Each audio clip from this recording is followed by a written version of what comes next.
What's going on, America? This is Kevin from Kevin's Corner, where I try to make sense out of nonsense. And you know how difficult that is. Now, tonight we got the president is about to address the nation concerning this illegal immigration crisis at the border. Now, the Democrats have been fighting this the whole way. I wonder why. Is it simply because they're just concerned about all of the illegal immigrants that want to just come here for a better life, and the children that possibly die in the journey, during the journey? Is that what it is? Is it just that their hearts pour out? Is it just that they feel that building a wall doesn't represent what America is supposed to be about? They want us to focus more so on the Statue of Liberty, which represents a beacon of freedom, versus a wall that represents what? Division perhaps, or could it represent security or represent our sovereignty? But nonetheless, they don't want you to look at it that way. So this is what they plan to do. So President Trump is going to come out, and I hope he lays out a well-organized, thoughtful case of why we need a wall to assist our border patrol with handling the situation that's out of control. But Nancy and Chuck had somehow weaseled their way into being able to respond right after the president. Now they're already warming up, y'all. They're already saying things like, well, most likely he's going to come with a whole bunch of falsehoods and scare tactics and racism and division. They're trying to counter the message for this evening. And I can't wait, because I'm going to blast them, okay? I can't wait to watch that, because I'm going to tear it to pieces. They're going to get up there and say things like walls are immoral and so on and so forth, regardless of all the facts or the data that the Border Patrol presented and Kirsten Nielsen presented, which they didn't want to stay and listen to. They interrupted that whole process. And I'm going to tell you why they're going to lose on this. Because, see, first of all, it shows to me that they don't really have a logical argument. Their argument always comes down to feelings. They start saying things like it's immoral. It doesn't represent who we are. Says who? That's what my question is. I mean, just by saying, please don't come here illegally and cross our borders without coming through a good point of entry and for a real reason, instead of making up false claims of asylum, that makes us immoral. I don't understand that. So that argument goes out the window. And then they're going to probably bring up money, $5 billion. Whoa, that's a whole heap of money, huh?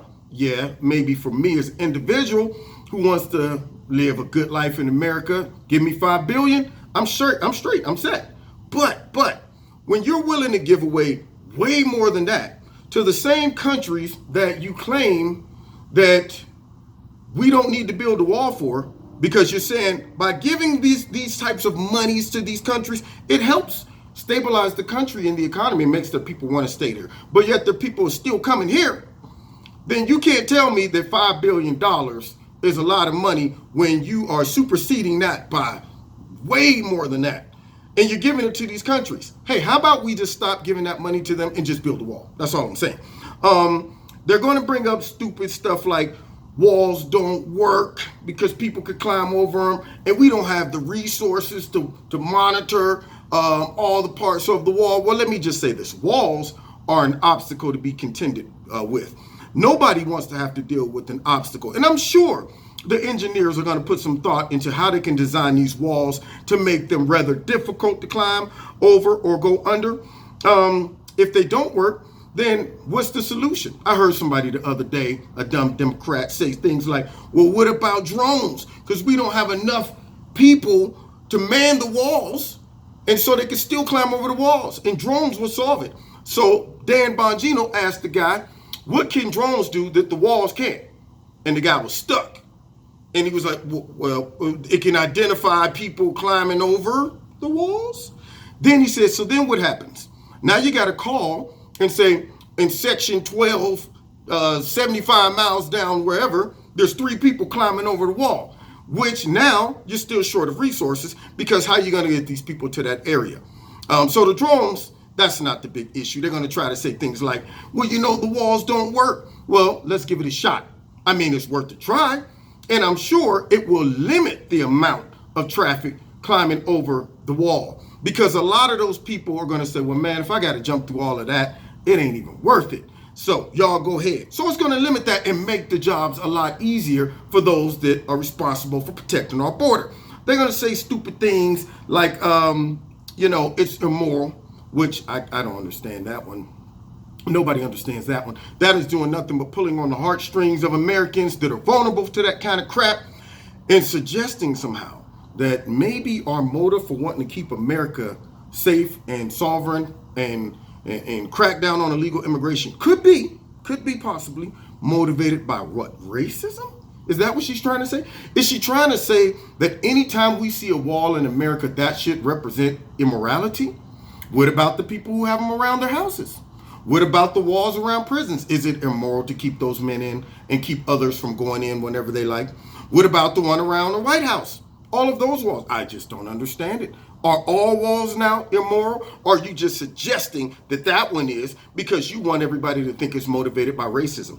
And then, of course, they're going to say things like Mexico, they were supposed to pay for the wall and now they're not. Well, what about a subsidy? What about the renegotiation of the trade deal, which is going to put a lot of more billions of dollars back into America's economy? So one way or another, we can get $5 billion, maybe $25 billion out of Mexico if we negotiate and renegotiate these trade deals. And there's so many other ways we can get it out of them versus just straight saying, give me $5 million or give me $25 million up front, Mexico, for the wall. We can get it out of them somehow, but I'm more thinking that the Democrats, they're not interested in trying to find a solution to the problem. I'm thinking right after, they're going to go ahead and get up there and flap the chaps talking about everything he said was filled with falsehoods, scare tactics, and racism. That's it. Guarantee you. So afterwards, we're going to come back to this conversation and see if my prophecy was correct. Okay? So anyway, God bless you. Find me every Wednesday night, except this Wednesday. I'll be flying back to Ohio because I'm out here in Colorado. Beautiful, beautiful skies. Anyway, so I'll be flying back, and so I'm not going to be able to do my show tomorrow night. But most of the time, I'm always live on Wednesday nights at 7:30. And also check me out, my live radio blog talk show, links in the bottom. Don't forget to find me on Facebook, Twitter, hit subscribe, hit the notification button, share the video, and what else? Subscribe, share, notification, and I think that might be it.